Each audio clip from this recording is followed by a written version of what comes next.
In this video, we're going to be taking a close look at the RIDGID R45171 compact table saw.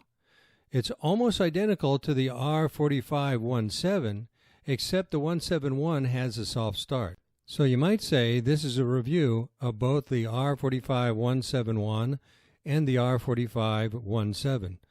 So let's take a look.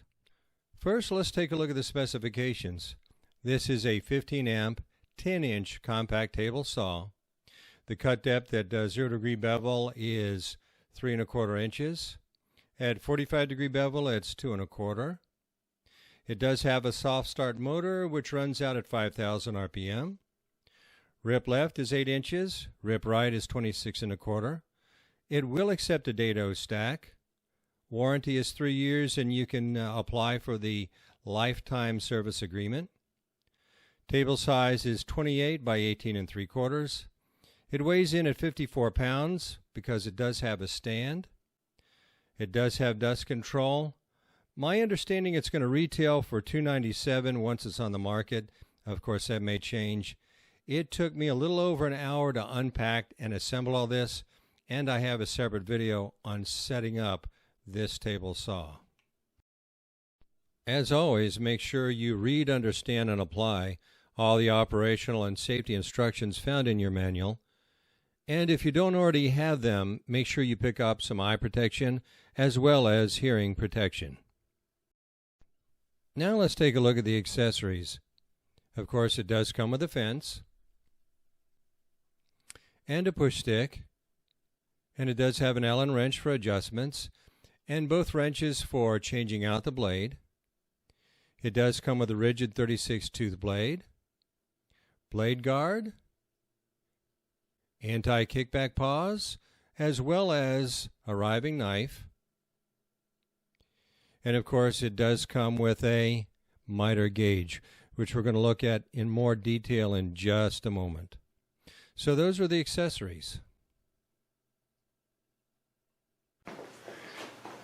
If you've seen any of my other table saw reviews, you know one of the biggest criticisms I have, even in the table saws that are at the $500 or $600 level, is they have these very, I'm going to use the term cheap, very cheap miter gauges, very poor incrementation on them, very difficult to view, very short, and really don't stay in place well.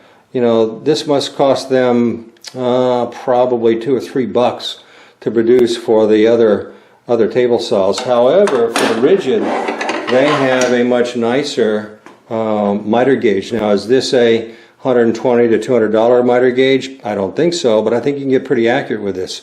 So if you compare the increments on here, look at the difference in how fine the increments are on this one compared to the cheaper one, which is typical of even the more expensive saws.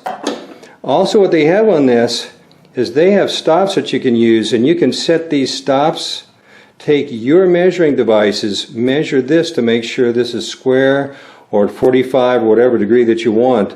Set these stops, and then you use this little guy right here to make sure you're at the right stop. So you can set this up for stops, if you're especially if you're moving back and forth between different angle cuts.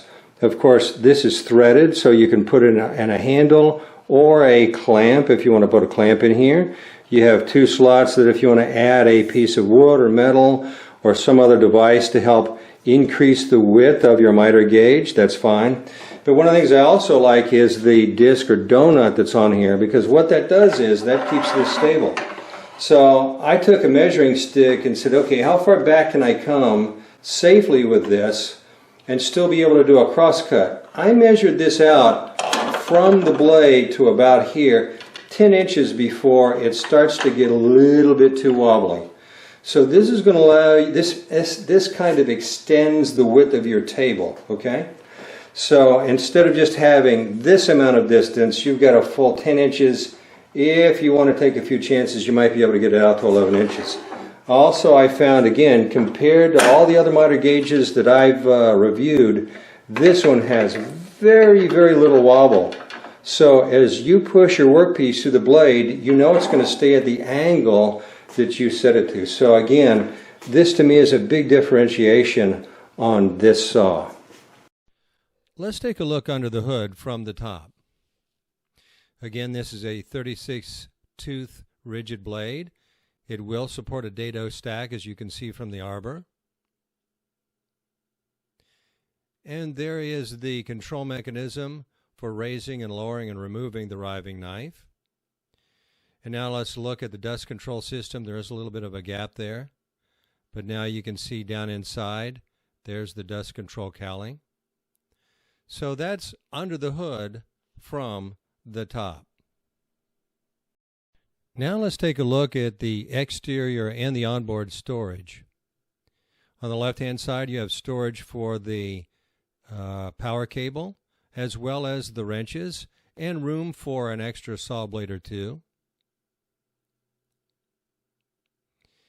And on the front, you can see the bevel control scale is very easy to read, so I'm going to zoom in a little bit closer for you so you can see that.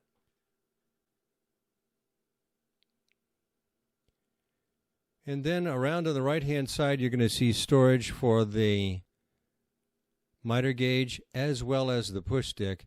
Now on this saw, there is no onboard storage for either the anti-kickback paws or the blade guard. So you're going to either have to leave them assembled or you're going to have to store them some other way. So that's the exterior and onboard storage. As we go around the backside, we can see the dust control mechanism. And the dust control port at the very bottom there is compatible with the RIDGID shop vac.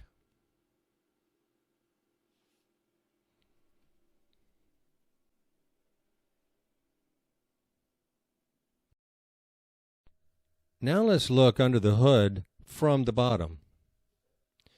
Of course, it does have 4 feet that you can either bolt down to a bench or to the stand that comes with this saw, which I'm going to show you a little bit later on. And then there's the control mechanism for the saw blade and motor. And of course, there's the motor. And the dust control mechanism comes off with just 3 Phillips head screws, 2 on the top and then 1 around here on the other side. And the dust control port. And then down below is the alignment device for aligning the blade to the miter slot. And then a look at the tubing that frames the entire case or the entire saw.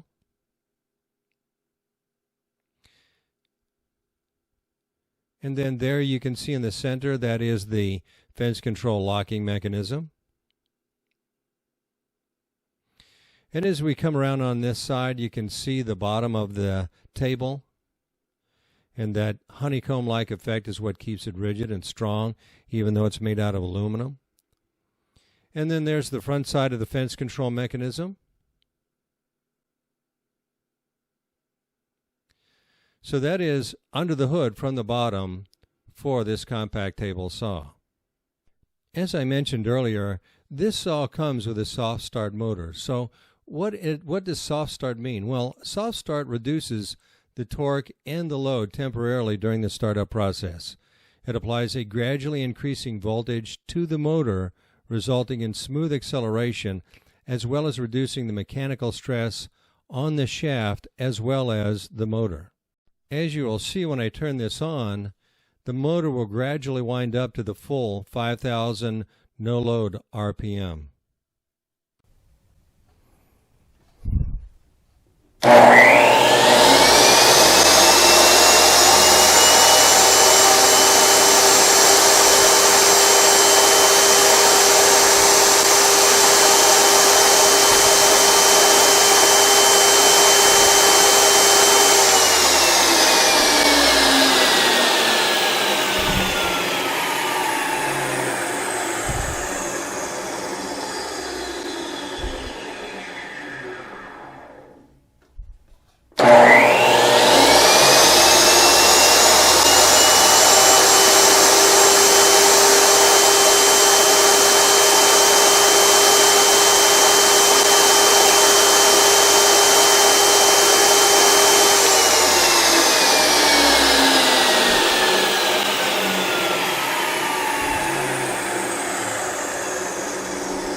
Just like the R45171, the R45171 does come with a stand.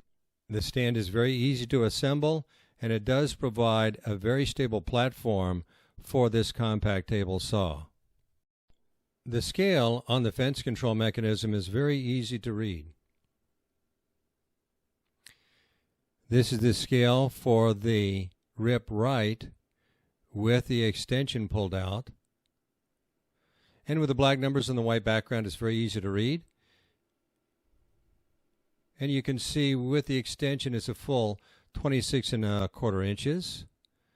This is the rip left to the left of the blade when the extension is pulled in. And of course, this is rip right with the extension pulled in.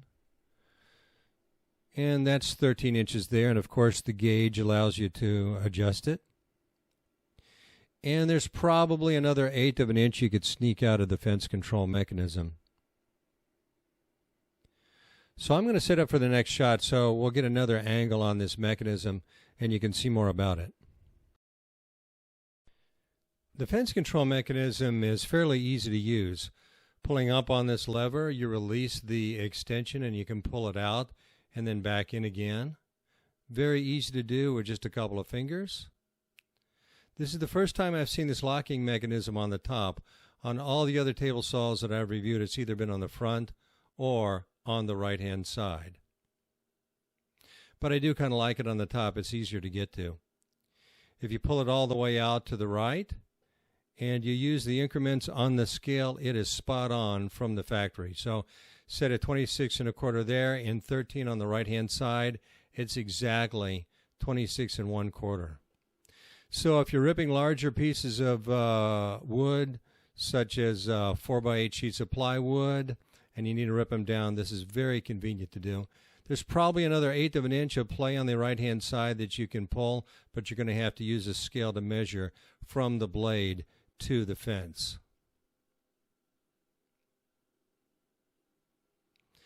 It's also locking it in place. It's very stable both horizontally and vertically. There's no wobbling. And I'm going to show you something else. When you pull this in and lock it into place, and then you take the fence itself, unlock it, and in this case I'm going to move it over to 10 inches. It is spot on parallel to the blade, 10 inches all the way up and down. All I have to do is make sure it's registered against the fence control mechanism, and it is absolutely parallel all the way down. Same thing here. If I go to the miter gauge slot and press in, register it against the fence control mechanism, it is absolutely parallel all the way down from the factory.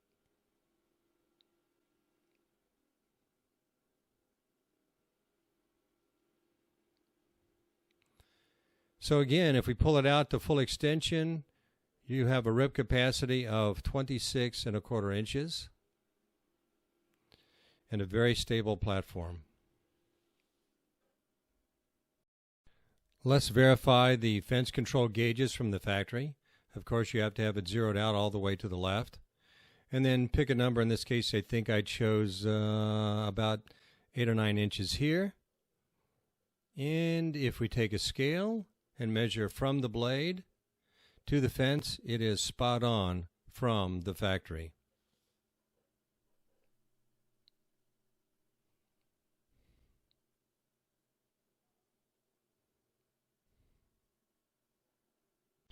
Now let's check the bevel control accuracy from the factory. As you can see here, I've set the bevel to 0 degrees, and this is spot on from the factory. At 45 degrees, it is also spot on from the factory.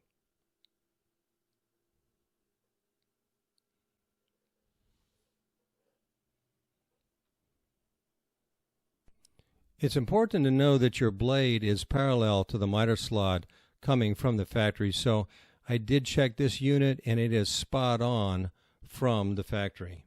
I produced another video on how to realign everything I've showed you so far in terms of alignment. And I put the link to that video in the description below. You want to ensure that everything on your table saw is aligned to prevent any form of noggling occurring on your workpiece. I've read reviews of other table saws where they've stated that the work table from the factory was not flat, so let's take a look at this one. So if we look left to right on the back, it's perfectly flat. Same thing in the center. Now let's look at the front. And now let's look from front to back on the far left-hand side. And the next step in. And on the right-hand side of the blade. If your work table is not flat, you could experience septophagic grain spurling. So anytime you buy a new table saw, you want to make sure that it is flat. Well, that's about it for the RIDGID R45171. If you found this video useful, please press like and share with your friends. The links to all the other videos that I mentioned in this video can be found in the description below, so make sure you check those out. If you're not already a subscriber, I would love to have you as a subscriber. Thanks for watching, and as always, good luck on your projects.